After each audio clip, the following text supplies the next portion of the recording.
Eh bien, bonjour à tous, ceux qui viennent de nous rejoindre. Aujourd'hui, donc, on va parler d'Instagram et surtout comment se lancer sur Instagram parce que c'est pas si facile que ça de, en général, faire le pas vers ce nouveau réseau social et aussi comment l'utiliser d'une façon un petit peu différente de ce qu'on fait habituellement. Alors, on va tout de suite démarrer avec Instagram. Donc ça, c'est mon compte. Instagram, c'est une capture d'écran de l'ordinateur. Depuis quelque temps, vous pouvez aussi gérer votre compte Instagram depuis un ordinateur, ce qui est tout à fait nouveau, car ce n'était pas le cas avant. Mais on ne peut toujours pas poster depuis le site d'Instagram, mais vous verrez qu'on peut poster depuis un ordinateur, ce qui est parfois aussi important. Voilà, donc Instagram, en fait, c'est un réseau social assez basique de photos. On poste des photos et des vidéos. On peut aimer une publication, la commenter, la partager. On peut s'écrire des messages privés. On peut faire plein de choses. Il y a aussi le concept des stories Instagram qui ont été inventées au départ par le réseau social Snapchat. Et ensuite, Instagram a piqué l'idée. Et du coup, on est arrivé en fait à la création de stories Instagram. Je vous montrerai tout ça après dans une petite vidéo que j'ai préparée depuis mon téléphone. Hello Instagram. Alors, Instagram est un réseau assez intéressant et surtout aujourd'hui. Donc, je voulais vous rappeler quelques chiffres qui datent en fait de mai 2020. Alors, je crois qu'il y a des micros qui sont allumés parce que je m'entends en écho. Vous pouvez couper vos micros, ça peut être assez cool. Je crois que c'est bon. Donc, Instagram, quelques chiffres à vous rappeler, en fait, des chiffres qui ont été calculés aussi pendant le confinement et après le confinement. Et c'est assez intéressant parce qu'en fait, ça a vraiment explosé, hein, les réseaux sociaux. Pendant le confinement, il y a une habitude qui est restée après. Alors déjà, Instagram, il compte 1 milliard d'utilisateurs actifs mensuels et il y en a 500 millions qui se connectent chaque jour. Donc ça, c'est dans le monde entier. C'est énorme. C'est-à-dire que plus de la moitié des utilisateurs actifs, ils se connectent tous les jours. Donc c'est très important. C'est-à-dire qu'il y a une vraie, on va dire, un vrai attachement en fait au téléphone et au fait de se connecter sur Instagram pour voir ce qui s'y passe. Instagram est aussi le réseau social le plus fréquenté derrière Facebook. Facebook reste principalement un des plus fréquentés parce qu'il y a énormément de monde qui est inscrit dessus. Mais Instagram a vraiment rattrapé Facebook à ce niveau-là et devient en fait un réseau qu'on consulte hyper régulièrement, comme quand on va consulter par exemple un site internet qu'on a l'habitude de regarder, ses SMS, etc. Et sur 1 milliard d'utilisateurs, il faut savoir que 71% ont moins de 35 ans. Ça ne veut pas dire que Instagram n'est pas utilisé par une gamme de personnes plus âgées, mais il y a énormément de jeunes et surtout des très jeunes, ce qui fait que la moyenne baisse très rapidement. Mais il faut savoir qu'il y a quand même beaucoup, beaucoup de monde de plus de 35 ans qui commence en fait à se créer un compte sur Instagram pour aller un petit peu plus loin. Ensuite, 500 millions de comptes utilisent Instagram Story chaque jour. Je crois que c'est bon. 500 millions de comptes utilisent Instagram Story chaque jour. Je vais vous expliquer ce que c'est une story tout à l'heure, mais en gros, ça a été un vrai boom pour le réseau social. Avant, il y avait juste les posts en petit carré qu'on va voir, et puis ils ont créé les stories piquées à Snapchat, et ça a vraiment créé un boom sur l'utilisation du réseau. Et puis, Instagram peut générer un taux supérieur à 4 fois plus d'interactions que sur Facebook. Ce qu'il faut savoir sur n'importe lequel réseau social, c'est que vous avez un algorithme qui est en place. Quand on fait un post, n'importe lequel, on va toucher un nombre de personnes.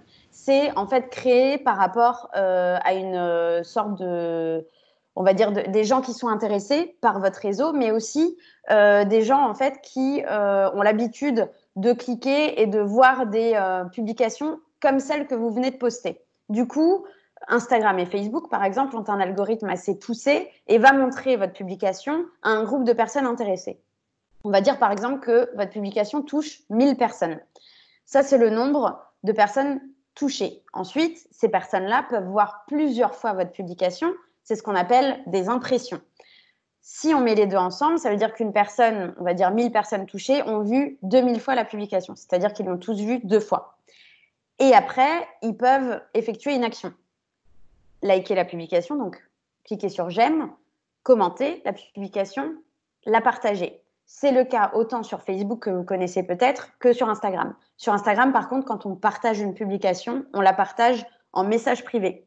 Sur Facebook, on peut la partager sur sa page Facebook.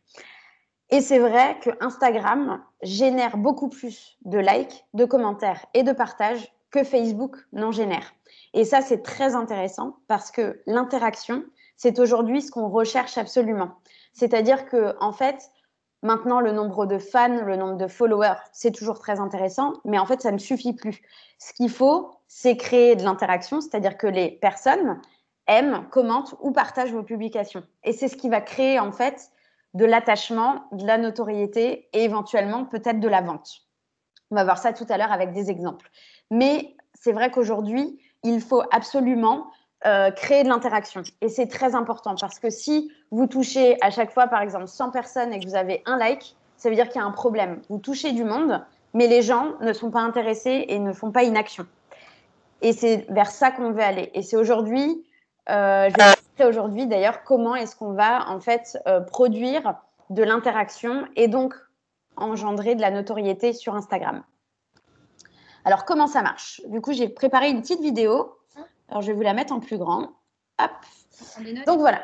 Du coup, alors, il y a encore des petits micros allumés. Si vous pouvez les couper, ça peut être top. Là, on est sur Instagram. Je suis allée sur ma timeline. Donc, vous voyez, je scrolle. J'ai différents posts, des photos, des vidéos, des publicités.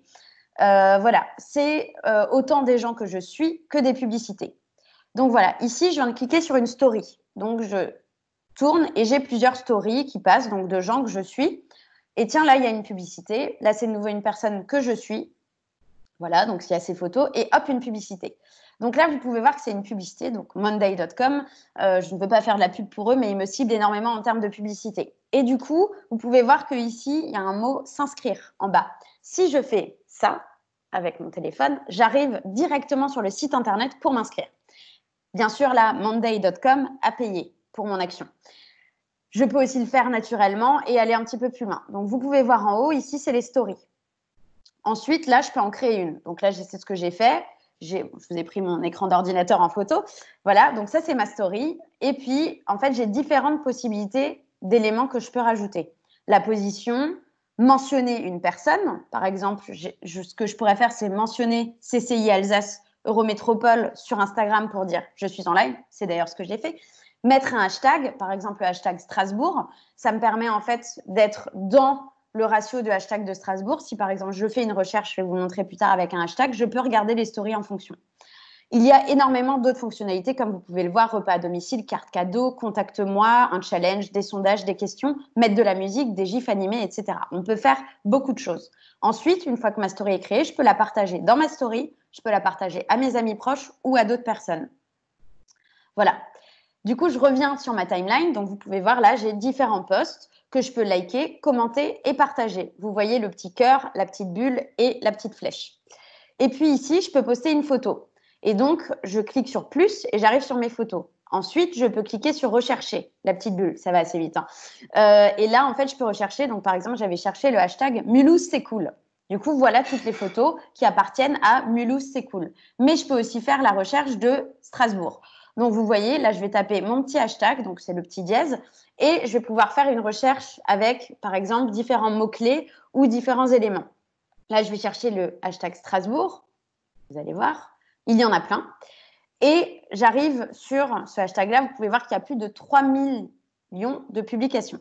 Ensuite, j'ai toutes les photos et vidéos populaires, c'est-à-dire des éléments en fait qui ont eu beaucoup de likes, beaucoup de commentaires, beaucoup de partages. Et puis, j'ai les éléments récents, donc les derniers posts qui ont été effectués avec le hashtag Strasbourg. C'est pour ça que mettre un hashtag quand on a une société, ça peut être hyper intéressant parce que ça vous permet de réunir toutes les publications qui vous concernent. Je vous montrerai un exemple d'ailleurs tout à l'heure avec un autre hashtag. Et donc voilà, vous pouvez voir là toutes les photos. Donc, alors, bien sûr, il y a un peu tout et n'importe quoi parce que le hashtag Strasbourg est utilisé pour énormément de choses. On n'est pas que sur du patrimoine ou de la visite, il est utilisé pour raconter beaucoup de choses. Voilà. Et du coup, vous pouvez voir, il y en a des tonnes des hashtags de Strasbourg. Vous avez Strasbourg Art, Strasbourg Tourisme, Strasbourg Ideas, etc. Une autre fonctionnalité très intéressante. Ici, je suis allée dans les lieux à proximité. Donc, j'habite dans le quartier du Tribunal, ça se voit parce que j'ai quelques éléments à côté de moi. Et en fait, si maintenant je clique sur un élément, je vais aller voir les photos. J'ai fait le test avec Musée Wurt. Vous allez voir tout de suite. J'ai fait une recherche en fait sur un musée, le musée Wurt, et je suis allée voir en fait toutes les photos qui ont été postées dans cette position. Ce qui vous permet aussi, quand vous avez une entreprise, quand vous avez un magasin, quand vous avez un café, un restaurant et que vous avez créé un lieu, du coup, vous avez toutes les photos qui ont été prises dans ce lieu. Peu importe que les gens vous aient tagué et mis un hashtag ou non, vous retrouvez toutes les publications qui ont été postées. Et c'est vrai que du coup, c'est plutôt intéressant de faire des recherches aussi par lieu. Donc voilà, ça, c'est ce qu'on appelle en fait les trends, c'est-à-dire les éléments les plus vus. Et vous pouvez voir ici donc ma timeline, donc c'est-à-dire c'est mes notifications. Et là, c'est mon compte que je vous ai montré juste avant avec mes photos. Donc, moi, mon compte, c'est un compte un peu perso-pro, c'est-à-dire que je partage autant des photos de moi que des photos de ce que je fais dans la vie.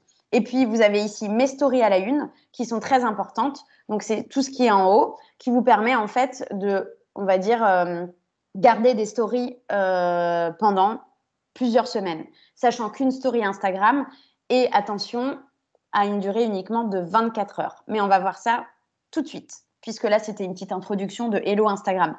Après, je vous invite concrètement, si vous n'êtes pas dessus, ou peu importe si vous avez déjà un compte, l'idée, en fait, c'est toujours de tester. C'est-à-dire, créez-vous un compte, suivez bien ce qu'on vous demande, nom, prénom.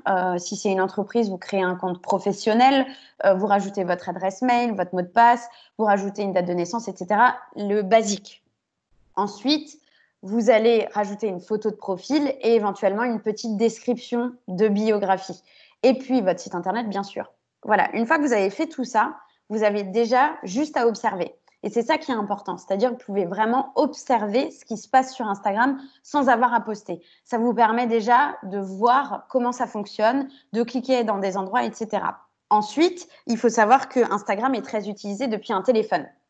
Ça, c'est, on va dire, un peu une problématique qu'on rencontre régulièrement. C'est qu'on est obligé d'avoir un smartphone et on est obligé de poster de son smartphone. Il existe cependant, si vous êtes une entreprise et que vous avez par exemple une page Facebook, vous pouvez connecter votre compte Instagram à votre page Facebook et accéder via ce qu'on appelle le Creator Studio. Donc là, pour trouver le Creator Studio, c'est très simple. Vous tapez Creator Studio Facebook sur Google et vous allez tomber sur la page. Et à ce moment-là, vous pouvez connecter en fait votre compte Instagram à Facebook et vous pouvez poster directement depuis votre ordinateur des photos sur votre compte Instagram. Ce qui vous évite de temps en temps d'avoir obligatoirement à être sur le téléphone. Et ce qui facilite aussi, par exemple, la programmation.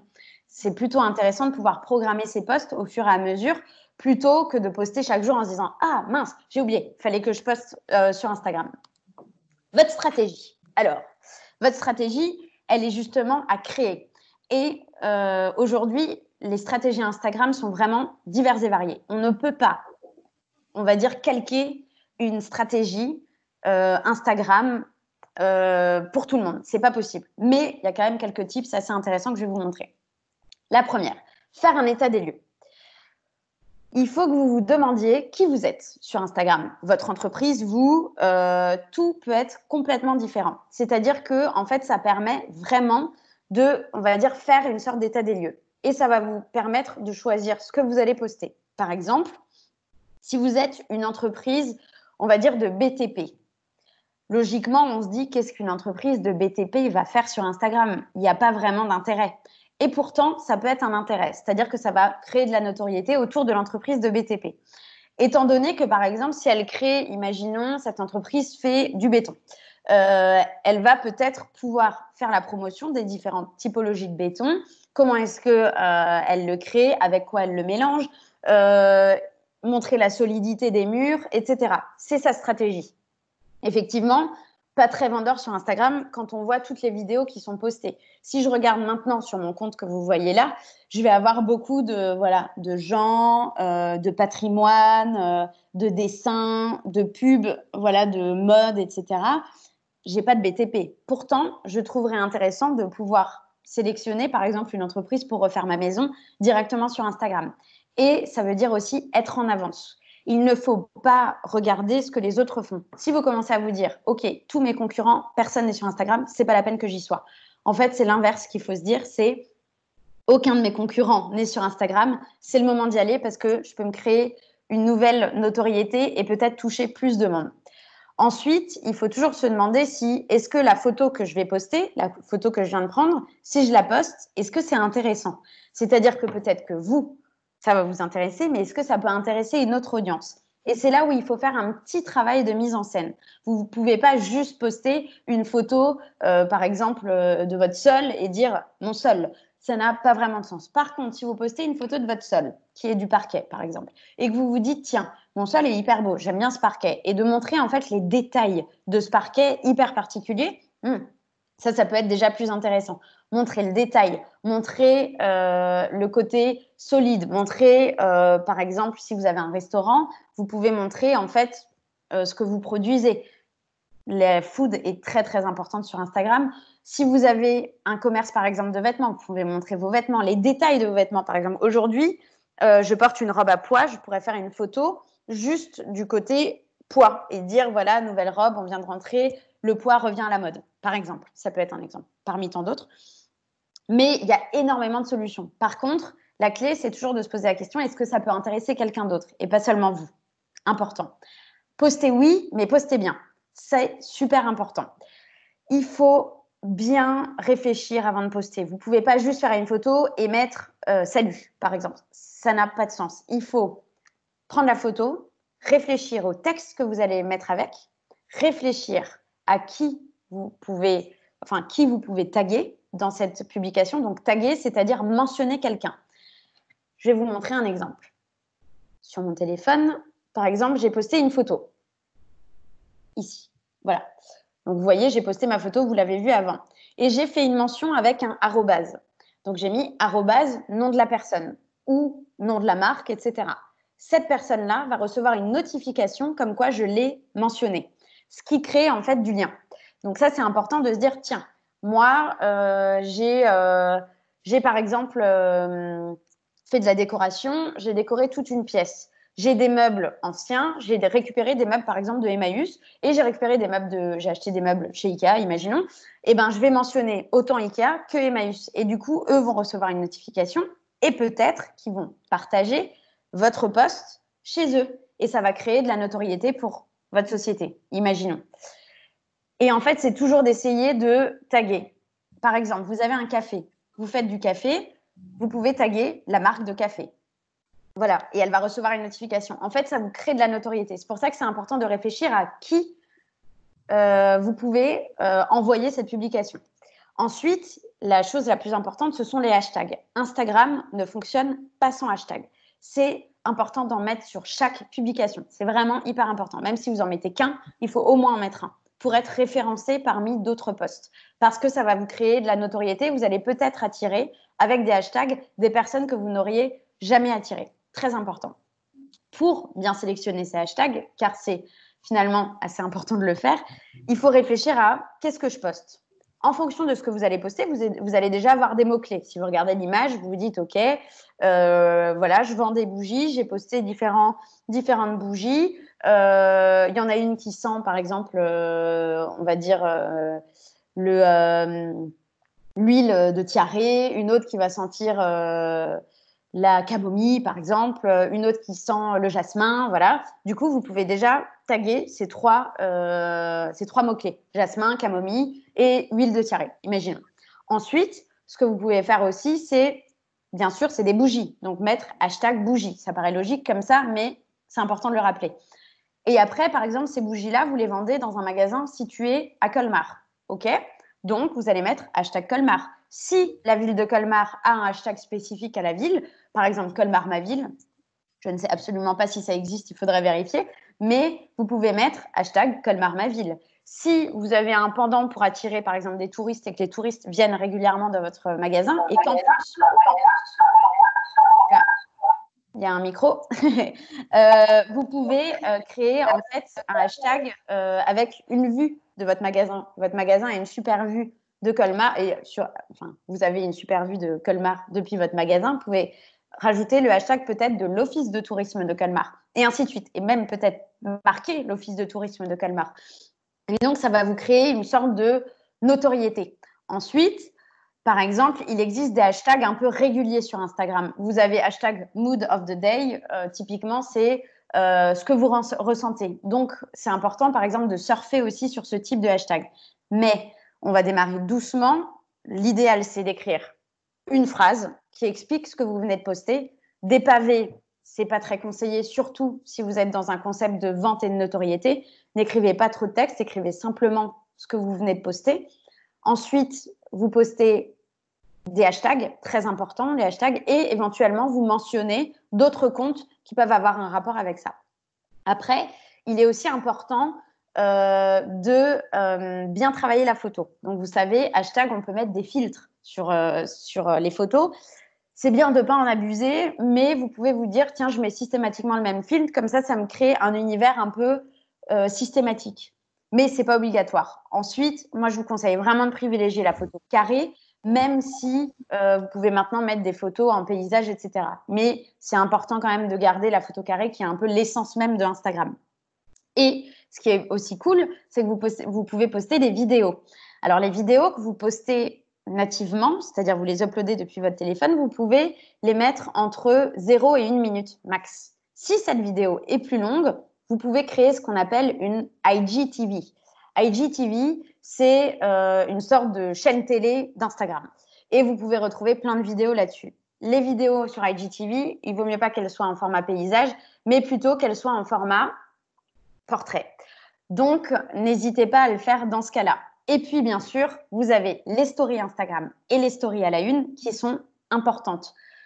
Et on va en parler tout de suite avec créer du rythme. Parce que Instagram, alors, vous pouvez vous créer un compte. Moi, je pense que c'est bien de se créer un compte en tant que société, peu importe si vous avez prévu de poster ou non. Au moins, vous avez un compte. Vous avez réservé votre nom et vous êtes référencé sur le réseau. Si quelqu'un veut vous mentionner parce qu'il a fait une photo d'un de vos projets ou il a acheté quelque chose chez vous ou il travaille avec vous ou c'est un employé qui a envie de poster une photo Instagram en mentionnant la société, vous avez un compte. Donc ça, c'est déjà important. Après, la question, c'est est-ce que j'ai le temps de l'animer, ce compte? C'est autre chose. Et si vous créez un compte Instagram et que vous avez envie qu'il fonctionne, il faut poster régulièrement. Il faut vraiment créer du rythme. Parce que si vous postez une fois par mois, autant dire que vous n'allez pas avoir de résultats. Si vous voulez vraiment avoir du résultat sur Instagram, il faut poster régulièrement. Donc, ça prend un peu de temps. Mais je vais vous expliquer après comment gagner du temps pour poster. En gros, moi, ce que je conseille en général, c'est de faire minimum 4 posts par semaine. C'est tout à fait possible. Ça peut vraiment fonctionner. Et l'idéal, c'est de le mixer avec des stories. Donc, je vous rappelle, les posts, c'est les photos qu'on poste en bas. Et les stories, c'est ce qu'on regarde en fait, qui a une durée de vie de 24 heures. Si vous mixez les deux, vous arrivez à créer de la notoriété. Parce que ce qu'il faut savoir, c'est qu'il y a des gens qui consomment Instagram uniquement en story, donc qui vont regarder des stories au fur et à mesure, comme ça. Ça va être un peu addictif, hein. Et il y a ceux, en fait, qui vont regarder dans la timeline. Et puis, il y a ceux qui font les deux, par exemple, comme moi. Et qui vont consommer, en fait, Instagram sur deux pendant la story et en même temps les posts. Et c'est vrai que, du coup, d'alterner les deux, ça vous crée une synergie. Et ça va vous permettre d'être visible régulièrement. Donc, il faut vraiment essayer d'animer les deux. Alors, bien sûr, vous allez me dire, OK, ça me prend du temps. Si vous n'avez pas une équipe de com derrière, avec un community manager à disposition, ça devient un petit peu compliqué. Donc, il faut essayer de prévoir. Et pour prévoir, en fait, il faut créer un planning. Donc, moi, par exemple, ce que je m'oblige à faire, bien sûr, quand on travaille pour des clients, c'est vrai que je me suis vraiment même pas présentée, mais je me présenterai à la fin, du coup.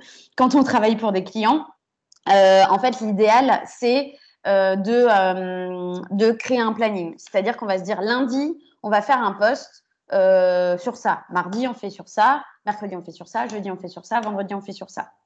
Et du coup, on prépare déjà nos posts. On va se dire, OK, je prépare. Ça me prend concrètement entre une demi-heure et 1 heure en début de semaine. Ensuite, je programme tout ou alors je me mets des rappels pour poster régulièrement. Mais du coup, si je programme tout, ça me permet en fait de tout programmer et après, je suis tranquille pour le reste de la semaine. La seule chose que j'ai à faire, c'est de temps à autre liker des choses, commenter, répondre à mes commentaires, répondre à mes messages, et puis c'est tout. Et du coup, ça vous prend beaucoup moins de temps. Parce qu'en fait, le fait de se dire, je poste tous les jours, mais quand vous êtes dans votre boulot, vous n'avez pas obligatoirement le temps de vous dire, mince, il faut que je fasse le post Instagram, j'ai complètement oublié. Ça ne peut pas fonctionner comme ça. Et du coup, en général, ce qui arrive, c'est qu'au début, vous êtes super motivé, vous postez tous les jours, et après, vous oubliez et vous laissez tomber. Et c'est un petit peu dommage. Donc, programmer, c'est hyper intéressant. D'ailleurs, sur n'importe quel réseau social, programmer vous permet de gagner du temps. Donc voilà, comment on peut facilement programmer? Moi, j'utilise quelque chose d'assez simple. J'utilise un tableau Excel, un Google Sheet aussi. Et du coup, je mets mes jours où je poste, je mets mon texte et je mets un lien vers ma photo. Et puis voilà. Et du coup, après, j'ai juste à écrire tout d'un coup. Et ensuite, je prépare mes posts, je programme et c'est terminé. Et ça vous permet en fait d'avoir une vraie rigueur et de travailler là-dedans. Pour ceux qui sont intéressés, je pourrais vous donner un exemple de Excel que vous pourrez utiliser si jamais vous voulez vous y mettre.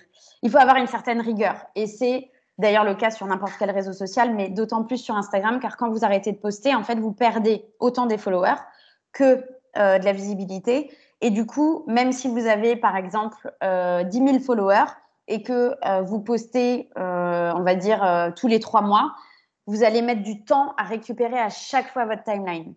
Il y a un article qui est sorti dernièrement sur Instagram et c'est un peu ses dérives. Et du fait que, par exemple, vous avez des photos qui fonctionnent mieux que d'autres. Par exemple, des photos de femmes en maillot de bain vont mieux fonctionner que des photos d'hommes habillés ou de femmes habillées. Une photo, par exemple, avec beaucoup de texte va beaucoup moins fonctionner. Et l'algorithme d'Instagram, il sait ça. En fait, il scanne votre photo et après, il l'envoie en fonction à différentes personnes. Donc, c'est hyper important de bien préparer aussi sa photo. Vous ne pouvez pas poster n'importe quoi. Par exemple, j'ai souvent eu le cas de clients qui postent des logos ou qui vont poster une image avec plein de texte ou qui vont poster, par exemple, un extrait PDF. Surtout pas. Essayez de poster de la belle photo. Alors, quand je vous dis de la belle photo, c'est pas la peine d'être un photographe pour ça. Vous pouvez simplement vous dire, OK, je vais prendre, par exemple, mon super chandelier acheté chez Emmaüs et je vais me dire, OK, je vais le prendre en photo. Là, je vois que j'ai plein de bordel derrière. Vous ne le voyez pas, bien sûr. Mais du coup, je me dis, tiens, pour montrer en fait que je suis en train de faire une formation et en même temps de parler de mon chandelier, hop, je le prends en photo. Voilà. J'ai mon petit chandelier que vous pouvez voir ici. Et du coup, je vais en fait le poster sur Instagram. Et donc là, je vais aller sur Instagram. J'appuie donc sur mon plus. D'ailleurs, vous pouvez prendre éventuellement votre téléphone portable et aller sur Instagram en même temps que je vous parle. Et donc, du coup, là, j'ai mon chandelier qui est ici, comme vous pouvez voir, juste là. Et donc, je vais faire suivant. Alors, c'est pas très beau, hein, j'ai fait ça très rapidement. Et puis, je vais choisir un petit filtre un peu sympa. Voilà, par exemple. Et je vais mettre « Je suis en formation et je parle de mon chandelier ». Je vais bien sûr pas le faire parce que ça n'a pas vraiment de sens de faire ça. Mais voilà, ça pourrait être une manière de communiquer. Ensuite, donc, Creato Studio, j'ai marqué, c'est Creator. S'organiser avec le Creator Studio, je vous en ai parlé juste avant. Définir des objectifs et calculer ses résultats. À partir du moment où vous êtes sur Instagram de façon professionnelle, il faut obligatoirement se mettre des objectifs en place et surtout regarder ses résultats. Parce que si vous ne faites pas ça, vous ne saurez jamais si c'est bien, si c'est pas bien ce que vous faites, si vous avez du résultat, si vraiment vous engendrez de la notoriété, si les gens vous connaissent ou non via Instagram. Donc du coup, il faut définir des objectifs. Les objectifs, ça peut être des objectifs assez simples. Par exemple, au bout de 6 mois, j'aimerais avoir 100 followers, j'aimerais en avoir 500, j'aimerais en avoir 1000. Ensuite, j'aimerais avoir environ, on va dire, 50 likes par publication, au minimum. Donc, pour atteindre ces objectifs, vous allez travailler vos photos, travailler vos textes, travailler vos hashtags. Vous allez poster régulièrement, vous allez faire plus de stories, vous allez augmenter votre notoriété sur Instagram pour l'augmenter en fait dans la vraie vie. Donc, du coup, ça va vous permettre en fait de vous donner des objectifs. Si vous ne les attendez pas de panique, c'est pas grave. Après, il y a aussi un truc pour vous aider à atteindre vos objectifs, c'est la publicité sur Instagram. Donc, c'est vrai que je ne l'ai pas précisé, mais j'ai parlé beaucoup de Facebook. Facebook a racheté Instagram il y a quelques années. Et donc, ils ont mixer, on va dire, leur manière de faire de la publicité sur Facebook et sur Instagram. C'est un peu pareil. On peut faire les deux en même temps. Moi, ce que je conseille régulièrement, c'est de faire, quand vous faites de la publicité sur Instagram, de vraiment le faire depuis Instagram. Parce que ça vous permet d'avoir une vraie visibilité et de ne pas mettre la même chose que sur Facebook. Vous avez cette possibilité-là, il vous suffit d'aller dans publicité, de rentrer votre carte bancaire et du coup, vous pouvez faire ce qu'on appelle booster votre publication, promouvoir votre publication. Vous cliquez dessus et du coup, on va vous conseiller, voilà, est-ce que vous avez un objectif de notoriété, un objectif de clic sur un site internet ou un objectif, par exemple, de like ou de venir sur le profil. Et donc, par exemple, avant, quand je vous montrais la vidéo avec monday.com où j'avais mon petit swipe up, qui venait, c'était un objectif de trafic vers un site internet. Donc, l'objectif, c'est que les gens cliquent ou swipe vers le haut pour arriver sur le site internet et rentrer leur adresse mail. Et du coup, ça permet de récupérer des adresses mail en fonction d'un ciblage prévu sur Instagram. Donc, ça peut être intéressant pour augmenter vos objectifs. Après, il n'est clairement pas nécessaire de faire de la pub systématiquement pour être présent. Poster régulièrement et poster bien avec hashtag, tag, un beau texte et une belle photo peut vous suffire à exploser et augmenter votre notoriété. Un truc qu'on oublie souvent sur les réseaux sociaux, c'est s'amuser. Et c'est encore plus vrai sur Instagram parce que Instagram, c'est un réseau social un peu de création. C'est un réseau social un peu créatif. Et du coup, si vous postez une photo un petit peu simple et bateau, vous allez, on va dire, pas sortir du lot. Par contre, si vous vous amusez un peu et que vous avez des idées un peu cool à mettre en avant, et du coup, ça peut être super intéressant et vous pouvez avoir plus de likes. L'idée, c'est vraiment de se lâcher, de s'amuser. N'ayez pas peur du bad buzz. Un bad buzz, ça arrive vraiment quand on fait n'importe quoi. Mais si on se dit, est-ce que on se pose les bonnes questions? Si je poste, est-ce que mon post est intéressant? Si je poste, est-ce que mon post est compréhensible? Si je poste, est-ce que mon post fait sourire quelqu'un d'autre? Ce qui est très important, faire passer de l'émotion à travers les réseaux sociaux, ça va vous permettre en fait de passer le palier au-dessus. Et du coup, c'est vrai que c'est souvent difficile dans ces étapes-là. Donc, je pense que vous attendiez peut-être à une stratégie, il faut poster à midi et 14 heures. Absolument pas. Il faut vous amuser, il faut vous lâcher et il faut surtout vous faire confiance. Il faut aller un petit peu plus loin. Moi, ce que j'aime bien dire, c'est souvent répondre à la question, c'est quoi l'idée? Parce que ça vous permet en fait de vous dire, OK, là j'ai une idée, bon, elle est bien mon idée, mais est-ce que je la rendrais pas un peu plus dingue, un peu plus folle? Est-ce que ça a déjà été fait? Est-ce que finalement, je créerais pas un nouveau concept? Et en fait, c'est souvent comme ça que les bonnes idées viennent, c'est souvent comme ça que le buzz vient sur des publications, et en fait, ça crée une certaine synergie et ça va vous pousser vers le haut. Et c'est en mixant tout ça, tout ce que je vous ai dit, toutes ces étapes, que vous allez pouvoir en fait atteindre et augmenter votre base de followers. Après, attention, Instagram est un réseau social qui vous permet de créer de la notoriété. Vous allez, si vous n'avez pas de e-commerce, si vous ne vendez pas des habits, vous allez rarement faire de la transformation vente sur Instagram. Par contre, ça peut vous permettre vraiment de gagner en notoriété, en visibilité. Et donc, c'est ce qui est aussi très intéressant parce qu'on va plutôt utiliser Facebook, notamment sur du clic, de la transformation, laisser son adresse mail, etc. Sur Instagram, on va plutôt partir sur, en fait, un sentiment de notoriété assez intéressant. Et surtout, Instagram peut être utilisé de manière beaucoup plus différente que simplement un post, un réseau social où on poste. Je vais vous montrer quelques exemples sur lesquels j'ai eu l'occasion de travailler. Voici le compte Instagram du Musée d'Art Moderne. Donc là, vous voyez les dernières publications, ce sont des publications d'œuvres qui ont été postées dernièrement et notamment aussi pendant le confinement. Lorsque nous avons créé le compte du Musée d'Art Moderne, nous avons en fait eu l'idée à ce moment-là de créer ce qu'on appelle une sorte de visite où en fait, quand on arrivait au Musée d'Art Moderne, donc c'était à l'époque des 20 ans du Musée d'Art Moderne, il y a quelques années, il y a 2 ans je crois, si je ne raconte pas de bêtises, et en fait, il y avait Johanna Vasconcelos, qui était une artiste contemporaine qui est venue faire toute une exposition spéciale pour les 20 ans, qui était immense. J'ai eu l'occasion de suivre Johanna Vasconcelos, qui nous a expliqué chacune de ses œuvres, mais vraiment chacune. Ce qu'on a fait, c'est qu'on a créé une visite avec des descriptions beaucoup plus personnelles que quand vous allez au musée et que vous passez en fait entre les lignes avec les petits écriteaux. En fait, là, on est allé un petit peu plus loin. Donc, ce qu'il fallait faire, c'est quand on arrive au Musée d'Art Moderne, on allait sur Instagram, on cliquait sur Visite, par exemple, que vous avez juste là-haut, Et on allait en fait ça nous disait, bah voilà, là vous avez tel élément, c'est l'histoire, c'est ça, ça vient de ça, ça vient de ça, et du coup vous en saviez un petit peu plus. On a aussi mixé avec des petites vidéos de Johanna Vasconcelos qui explique elle-même, et du coup ça crée une sorte de visite interactive. Et c'est pas pour que les gens ne viennent plus au musée, c'est surtout pour que les gens utilisent Instagram différemment au musée. Et donc, ils sont sur leur compte et puis ils suivent leur petite visite. Et ça a été fait tout ça en story, qu'on a mis en story à la une, comme vous pouvez le voir ici avec le petit rond visite. Et donc, c'est utiliser finalement le compte Instagram un petit peu différemment et ça pousse en fait les personnes qui viennent au musée à se dire tiens, bah, si je suivais la visite plutôt du compte Instagram. Donc, on va un peu changer la manière de fonctionner. Un autre exemple, Strasbourg Tourisme. Pendant le confinement, au moment du confinement, il y a eu une vraie réflexion. Comment est-ce que l'Office de tourisme de Strasbourg et sa région peut-il continuer à communiquer alors que tout est fermé et qu'on est tous à la maison et qu'on ne peut plus visiter Strasbourg? Du coup, on a décidé de créer Strasbourg chez vous, un hashtag. Hashtag Strasbourg chez vous qui a eu plus de 1000 publications pendant le confinement. En fait, c'était l'idée de faire visiter Strasbourg depuis son canapé.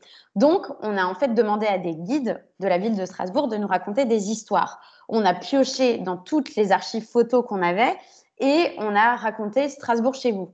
Et du coup, par exemple, là, vous avez à gauche l'histoire, voilà, nouvelle histoire Strasbourg chez vous. Derrière la gare de Strasbourg se cachent des fortifications remarquables et vous avez toute une histoire autour de cette photo. Ce qui vous permet en fait de visiter Strasbourg, de garder une place au cœur du tourisme et en même temps de donner éventuellement envie à de futurs touristes de venir. Et donc en fait, on a transformé finalement le compte Instagram pendant le confinement avec Strasbourg chez vous en visite virtuelle de Strasbourg. Alors on aurait pu faire plein de choses. On aurait pu se dire on va faire une vidéo, etc. On fait une vidéo interactive de Strasbourg, on peut visiter. Oui, mais vu qu'on est confiné, personne n'avait le droit de sortir. Donc, c'était un moyen, en fait, d'utiliser rapidement et très facilement, en fait, toutes les archives qu'on avait et les histoires qu'on avait, de les mélanger pour créer Strasbourg chez vous. Ça nous a pris concrètement 5 minutes à créer, puisque c'est simplement créer un visuel, mettre la photo et c'est parti, on lance les événements. Et on a publié énormément, je crois, plus de 150 Strasbourg chez vous. Et ce qui est très intéressant là-dedans, c'est que beaucoup d'autres se sont emparés de Strasbourg chez vous et ont fait visiter Strasbourg à leur manière. On avait aussi créé Fenêtres sur Strasbourg et du coup, beaucoup d'habitants de la ville ont fait visiter la ville à travers leurs fenêtres en prenant des photos des paysages. Donc voilà, c'était une manière différente d'utiliser Instagram. Aujourd'hui, Strasbourg chez vous est fini et va se transformer avec une nouvelle manière d'utiliser le compte Instagram, c'est-à-dire qu'avant, on faisait beaucoup de reposts de photos de gens que les gens postaient sur Instagram. Aujourd'hui, on va aussi nous raconter des histoires un petit peu différentes et vraiment pousser en fait à l'amour de Strasbourg en utilisant le hashtag par exemple Strasbourg mon amour. Enfin voilà. Du coup, c'est vrai que on avance un petit peu plus et on crée de nouvelles formes. Ce qui est intéressant avec les hashtags et ce que je vous expliquais avant, c'est que ça vous permet en fait de réunir tout autour d'un hashtag. Par exemple, votre entreprise s'appelle Austria. On va dire Austria Strasbourg. Vous avez une entreprise qui s'appelle Austria Strasbourg. Du coup, vous pourriez créer le hashtag Austria Strasbourg. Ou vous pouvez créer J'aime Austria, par exemple. Ou alors, si vous produisez, par exemple, je regarde autour de moi pour avoir des bons exemples, vous produisez des vinyles, imaginons, vous pouvez mettre Austria vinyle. Et donc, systématiquement, dès que quelqu'un vient acheter chez vous, quand vous faites une publication ou, par exemple, un média parle de vous, où vous avez la ville qui parle de vous, la CCI par exemple, enfin voilà, l'union, l'association des commerçants, enfin voilà, ça peut être plein de choses. Vous pouvez utiliser ce hashtag, ce qui vous permet en fait d'être référencé sur ce hashtag et que si les personnes ne vous mentionnent pas, par exemple, ou ne vous trouvent pas, ou voilà, ça peut arriver, vous avez un hashtag officiel. Et ça va vous permettre de récupérer énormément de données et des gens qui vont peut-être utiliser ce hashtag régulièrement pour parler de vous. Voilà pourquoi les hashtags sont importants. Après, il ne faut surtout pas oublier d'utiliser d'autres hashtags. Un autre exemple, la foire européenne. Comme vous le savez, la foire européenne va avoir lieu en septembre. Et c'est hyper intéressant parce que du coup, c'est pareil. La foire européenne, c'est beaucoup de monde sur Facebook, il y a une grande notoriété, on a beaucoup de commentaires, beaucoup de likes, de partages, etc. Sur Instagram, on peine à monter. 1433 abonnés. L'idée, ça va être pour cette nouvelle année, puisque la foire européenne va avoir lieu dans des conditions un petit peu particulières, de raconter comment on vit la foire européenne quand on y va. Plutôt que de poster des photos, oh, et puis vous voyez, là, il y a la vache, oh, regardez, il y a des créations, oh, regardez, on peut tester des choses, oui, vous pouvez tester des churros, etc. Finalement, on se rend compte que c'est pas super intéressant. C'est un peu la base de la foire, mais bon, ça, on peut le voir en y allant, on peut le voir sur Facebook, on peut le voir en vidéo. Donc, ce qu'on va faire, c'est montrer des parcours, créer des éléments pour aller un petit peu plus loin. Et donc, c'est de nouveau une autre manière d'utiliser Instagram. On n'est pas du tout sur juste je poste des photos de ce que je fais. On va créer en fait un moyen d'utiliser le compte Instagram quand on va venir à la foire européenne. C'est comme digitaliser un peu la foire plutôt que de rester sur un format un peu classique de publication. Mais c'est des idées comme ça qu'on va mettre en place. Aujourd'hui, c'est pas encore lancé, mais ça va l'être bientôt. Et pour finir, sur un sujet totalement autre, là, on est vraiment sur la beauté, la notoriété. Le hameau d'essence est un concept de chalet nordique près de Phalsbourg, en Lorraine. Et du coup, c'est vrai que on augmente au fur et à mesure. Donc, le hameau d'essence a été créé il y a un an. On augmente au fur et à mesure en fait la notoriété. Pour l'instant, on a 1859 abonnés, on a fait 133 publications et on a abonné à 69 personnes. On, pour le coup, transforme quand même énormément en réservation depuis Instagram. Et c'est là où c'est intéressant. Puisqu'on utilise en fait les photos que prennent souvent les personnes qui viennent au hameau d'essence, donc vous pouvez les voir dans les bains nordiques, et qui postent. Les personnes sont hyper contentes qu'on reposte leurs photos et donc vont aussi la partager. Ça crée de la notoriété autour de nous. En plus de ça, elles parlent positivement du hameau d'essence, donc ça nous permet aussi de montrer que les gens sont satisfaits de ce concept de chalet nordique. Et après, bien sûr, ça nous permet aussi de vendre des prestations comme, vous pouvez le voir, les repas, les petits déjeuners et d'aller un petit peu plus loin. Et là où on transforme, c'est que dès qu'on fait une publication, parce que ça, c'est important de le dire aussi, c'est que quand on fait un post, on ne peut pas mettre de lien. On ne peut pas cliquer en fait sur un post. Vous pouvez le tester si vous allez sur, par exemple, un post où il y a un lien. Vous ne pouvez pas cliquer dessus. Les posts ne sont pas cliquables. Par contre, ce que vous pouvez faire, c'est en fait cliquer sur le lien dans la bio. Comme vous pouvez le voir ici, vous avez réservé votre chalet. Alors, je touche mon écran, je pense que vous ne voyez absolument pas, mais ce n'est pas grave. Vous avez réservé votre chalet, vous pouvez cliquer dessus et du coup, vous arrivez sur le site internet pour réserver. Donc, nous, ce qu'on fait dans chacun de nos posts, on dit « Hey, voilà, super bain nordique, etc. Pour réserver, link in bio ou lien dans la bio si vous voulez être franco-français. » Et donc, les gens ont l'habitude en fait de se dire « Tiens, si j'ai envie d'aller voir, je vais cliquer et je vais arriver sur mon lien dans la bio. » Il existe aussi ce qu'on appelle un format qui s'appelle Linktree, où il y en a plein d'autres. C'est en fait un lien où vous pouvez mettre plusieurs liens qui est vraiment créé pour Instagram, ce qui vous permet en fait de publier plusieurs liens sur un même lien. Enfin voilà, je ne sais pas si c'est très clair, mais c'est possible. On pourra en parler un petit peu plus tard. Est-ce que, alors, oui, on est plutôt dans les temps. Est-ce que vous avez des questions? Donc maintenant, je vais couper mon PowerPoint, comme ça, je vais pouvoir répondre à vos questions là-dessus. Alors, un instant, je vais, hop, et voilà. Je suis de retour. Alors, vous pouvez les poser dans le chat si vous voulez. Il n'y en a aucune. Oh, si, on en a plein. On ne voit pas. On ne voit pas le joli chandelier. Ah, vous ne l'avez pas vu? Ah bah oui, mince. Je suis bête. C'est parce qu'il est là. C'est parce qu'en fait, vous ne voyez pas ma vidéo.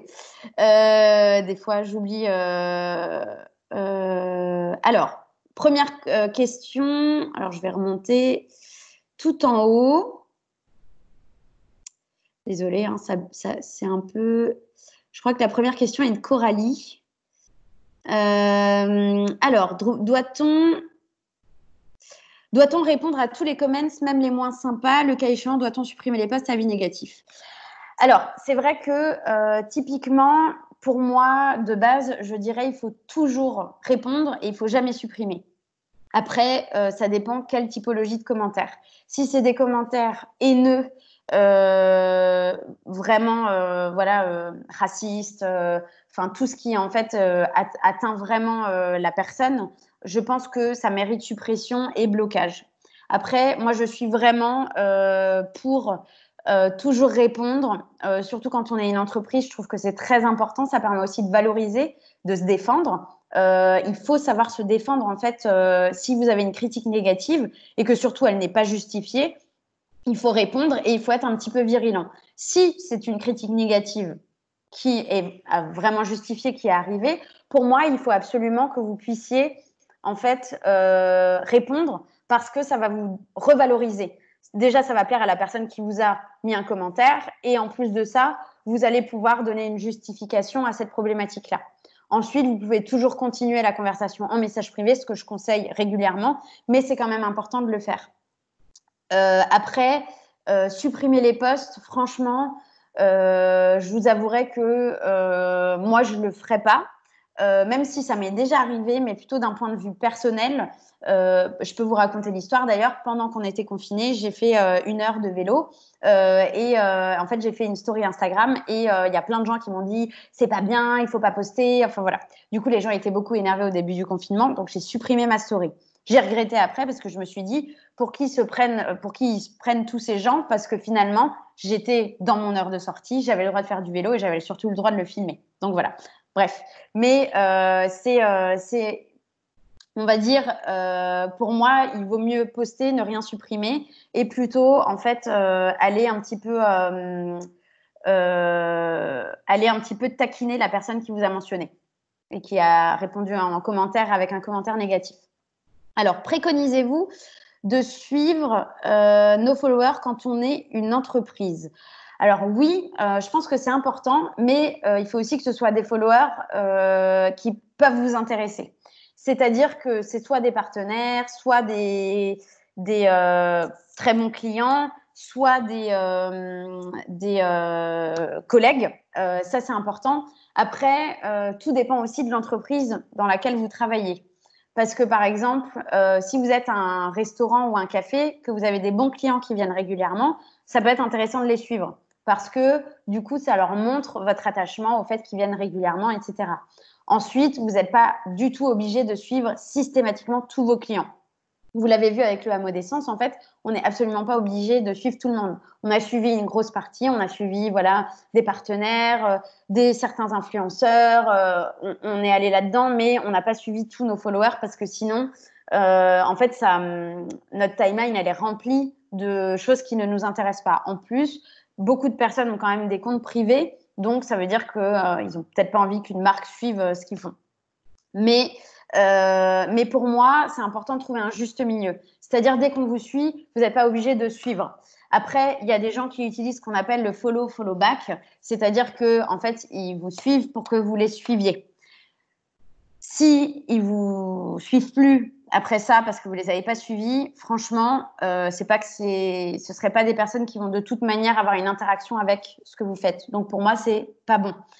Donc il vaut mieux se dire je suis les gens qui peuvent intéresser mon entreprise, je suis mes bons clients, je vais suivre tous mes collaborateurs parce que c'est important aussi de garder du lien et ça permet justement de voilà, créer du lien avec les différents collaborateurs. Bien sûr, si un collaborateur n'a pas envie que vous le suiviez, il va soit avoir un compte privé et donc pas vous accepter parce que vous êtes l'entreprise. Donc, c'est pas, on va dire, une atteinte à la vie privée de vos collaborateurs. Après, chacun fait comme il veut, mais pour moi, c'est important de montrer que vous avez du lien aussi avec tout ça.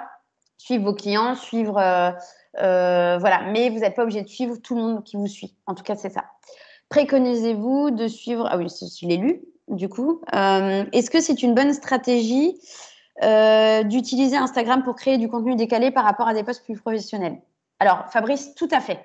C'est très important, en fait, de suivre, pour moi, de suivre, pas du tout, de créer une stratégie décalée sur Instagram. Parce que Instagram, comme je le disais, est un réseau ultra créatif. Donc, si vous arrivez à créer des choses un petit peu décalées sur Instagram, ça va vous permettre de faire ce qu'on appelle créer de la notoriété.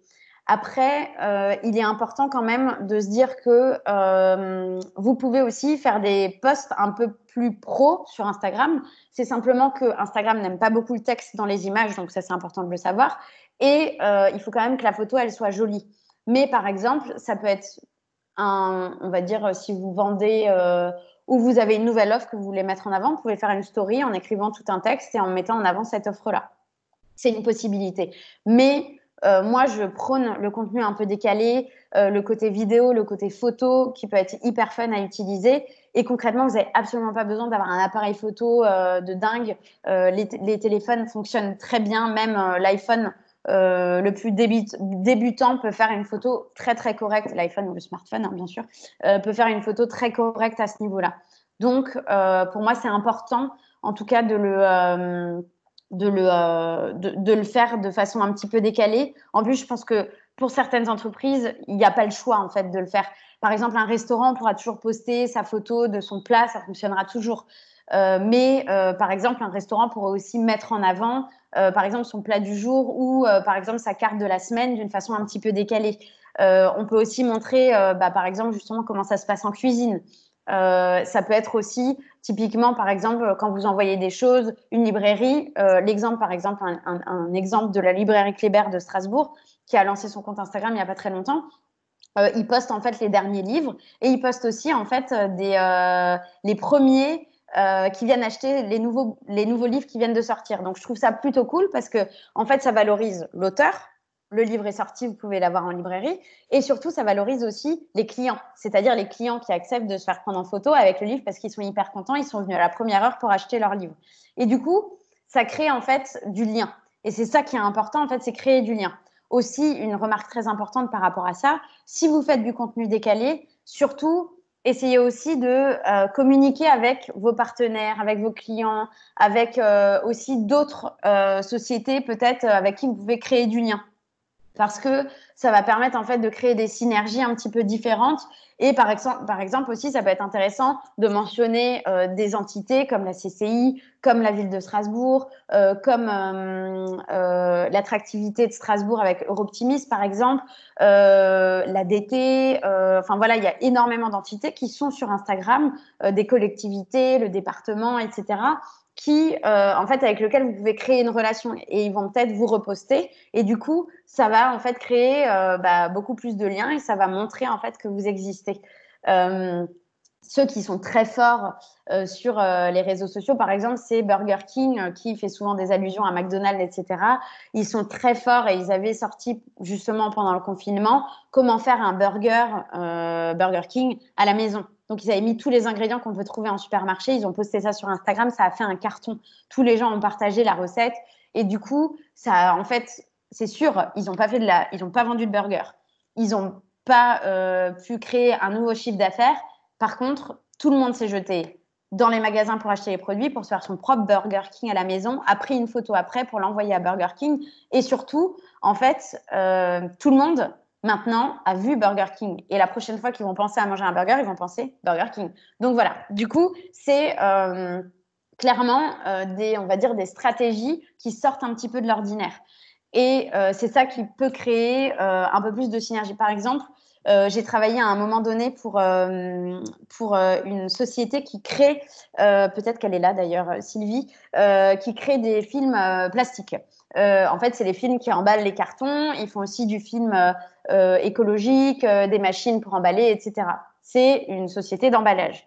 Concrètement, sur le papier, on se dit, OK, qu'est-ce qu'on pourrait faire avec ça? Mais on peut faire tellement de choses en montrant, par exemple, la machine qui emballe parce que c'est hyper impressionnant, en montrant par exemple, la qualité du plastique, le fait qu'il est biodégradable, le fait qu'on peut le recycler, le fait que, enfin voilà, toutes ces choses-là peuvent être créées de manière complètement décalée. On peut aussi, par exemple, se dire, voilà, on emballe des éléments un petit peu bizarres qui sont pas d'habitude, qu'on n'a pas l'habitude d'emballer. Ça pourrait être un concept comme ça, complètement décalé. Ça créerait juste de la notoriété pour la société. Mais du coup, en fait, ça pourrait, par exemple, vous emballer un chandelier. Je reprends mon chandelier, mais du coup, voilà, comment emballer de façon optimum un chandelier comme ça.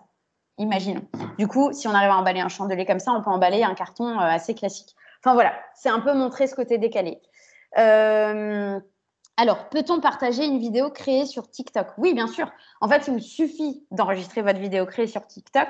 Et du coup, si elle dure plus d'1 minute, il faut la partager sur ce qu'on appelle IGTV. Mais on vous le propose normalement quand vous faites plus. Sur une vidéo, vous pouvez choisir de poster soit sur IGTV, soit de manière classique. Et du coup, oui, bien sûr, énormément de gens d'ailleurs postent les vidéos de TikTok sur Instagram, c'est ce qui crée aussi de la synergie entre les deux réseaux, alors qu'en fait, les vues et les séparations sont totales. Il n'y a aucun lien entre TikTok et Instagram, mais finalement, ça crée du lien. Et des personnes qui sont hyper influentes sur TikTok, en général, le sont aussi sur Instagram derrière. Mais oui, et je pense que ça peut être très intéressant d'ailleurs on va dire, passer des challenges de TikTok aux challenges d'Instagram et ainsi de suite. Et le plus important, et je vais terminer avec ça, c'est vraiment d'observer ce qui se passe autour. Peut-être que vos concurrents ou des gens qui font la même chose que vous, ils ne sont pas sur Instagram. Ou ils le sont et ils font des choses assez classiques.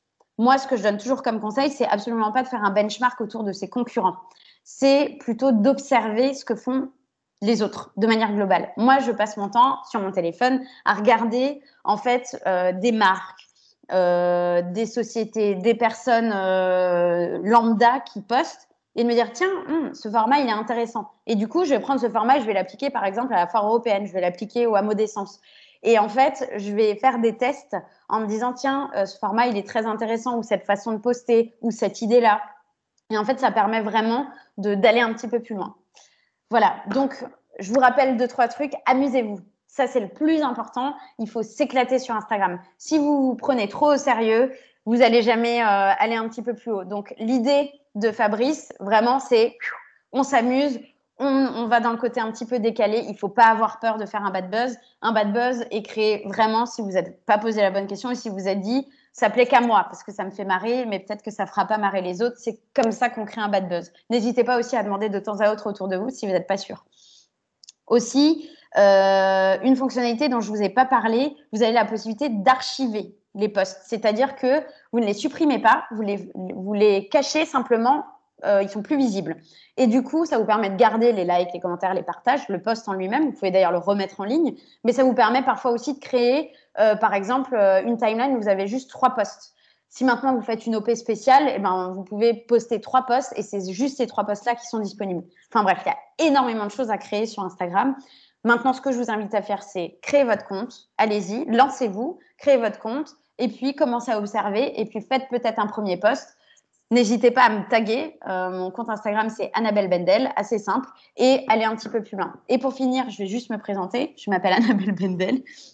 Je fais tout à l'envers, en fait. Annabelle Bendel, et je travaille dans une agence qui s'appelle l'agence PAN. On est spécialisé autant dans les sites internet que dans les stratégies digitales.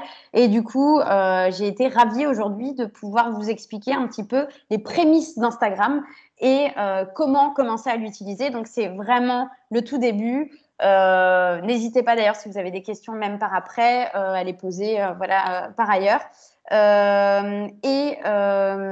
Ce que j'aimerais aussi vous dire, je ne sais plus ce que je voulais dire. Ah oui, si, il y a une super formation à laquelle vous pouvez vous inscrire, celle de Karim, qui va vous expliquer en fait comment créer une stratégie sur les réseaux sociaux. Donc, ça va vraiment un peu découler de ce dont on a parlé aujourd'hui et ce sera global à tous les réseaux. Donc, je vous invite à vous inscrire. Il me semble que c'est la semaine prochaine ou vendredi, je ne sais plus. Enfin bref, normalement, c'est inscrit dans le mail que vous avez reçu pour vous inscrire à celle-là. Donc, inscrivez-vous, ça va être super cool. Je vous souhaite à tous une excellente journée et je vous dis à bientôt. Et je crois que c'est fini. Du coup, comment on fait? Alors, Céline, la fermentatrice, de s'organiser pour se faire connaître. Ouais. Alors, Céline, si vous êtes encore là, je ne sais pas si vous êtes déjà partie, mais c'est vrai que à bientôt. C'est vrai que il faut s'organiser pour poster. Alors, je vais rapidement faire, si vous êtes encore là et que vous avez 5 minutes, je vais vite regarder votre compte. Comme ça, on fait hop. Alors, pourquoi je ne le trouve pas? Parce que je l'ai mal écrit, of course. Je vais y arriver. Je ne fais que des fautes de frappe.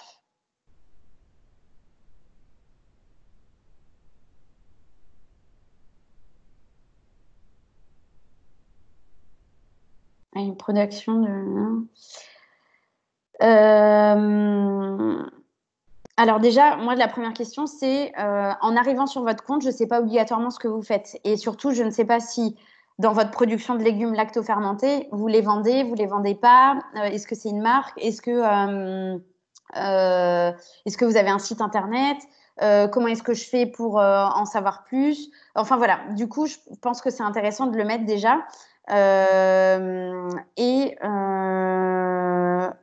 Alors, du coup, c'est vrai que, par exemple, le dernier post, l'épreuve de la patience, déjà 6 jours que j'ai préparé ce test, mais encore 8 jours à patienter avant de goûter. En fait, ce qui est complexe, c'est que peut-être que vous en avez parlé avant, mais moi, je ne sais absolument pas ce que c'est. Du coup, ça ne va pas m'intéresser, en fait, potentiellement. Donc, il faut toujours bien expliquer de quoi vous parlez. Il faut toujours écrire une description qui est cohérente avec votre compte. Moi, d'ailleurs, je ne laisserai absolument pas, quand vous mettez bientôt le week-end, vous n'êtes absolument pas obligé de mettre des titres sur Instagram parce qu'en fait, ça réduit le taux de lecture. Donc, du coup, vous n'êtes pas obligé de dire bonjour, vous n'êtes pas obligé de raconter en fait que vous êtes contente que l'Alsace passe en zone verte, par exemple. En fait, vous pouvez juste mettre la carotte fermentée et ma façon préférée de manger la carotte. Voici un exemple de recette. Point. Et puis voilà, vous avez votre post. Trop raconter, en fait, c'est perdre la personne. C'est comme là, il y a plein de gens qui s'en vont parce qu'il est midi, parce qu'il faut partir. J'en ai perdu quelques-uns en route. Mais du coup, c'est vrai qu'il faut essayer d'aller à l'essentiel. Souvent, on a tendance à trop s'étaler parce qu'on veut dire trop de choses sur les réseaux sociaux. Donc, il faut essayer de se dire, OK, ma photo, c'est ça. Mon objectif, c'est que les gens sachent que je fais de la carotte lactofermentée. Donc, je peux dire, voilà, mon exemple de repas avec de la carotte lactofermentée, qui est d'ailleurs devenu mon plat préféré. Et puis voilà. Donc, ça vous permet vraiment d'aller un petit peu plus loin. Je pense que oui, à mon avis, pour aller plus loin, il faudrait que vous arrêtiez de raconter trop de choses. Par exemple, pour en connaître un peu plus sur mon projet, sur ce poste-là, donc c'est un poste d'un bocal, je pense qu'il faut le faire un check-up comme ça par poste. Je souhaite vous proposer des légumes lactofermentés, ben, vous le faites sur un poste. Ensuite, sur un autre poste, vous disiez j'ai envie de mettre en place la consigne, ok, vous faites un poste. Mais vraiment, il faut se dire que les gens, ils ne deviennent pas fans. Vous n'avez pas des gens qui vont suivre toute votre aventure et qui vont d'un coup avoir de l'attachement pour vous. Il faut vraiment essayer d'aller à l'essentiel. Donc ça, c'est important. Et pour moi aussi, c'est peut-être un peu mieux expliquer votre projet, surtout dans la bio, si on ne vous a pas suivi depuis le début. Parce que le problème, c'est que si on ne vous a pas suivi depuis le début, moi, typiquement, je vois ça. Je me dis pas, je vais suivre parce que je sais pas ce que c'est, je sais pas ce que je vais voir. Et surtout, j'ai pas le temps de faire tout le tour de tous les posts pour savoir de quoi ça parle. Donc, c'est important de bien décrire sa bio et surtout de faire des posts où on comprend immédiatement de quoi vous parlez. Voilà. Voilà pour les petits conseils. Je vous souhaite à tous une excellente journée. Je crois que je vais quitter la conversation. Et puis, voilà, à bientôt. Et n'hésitez pas. Yay!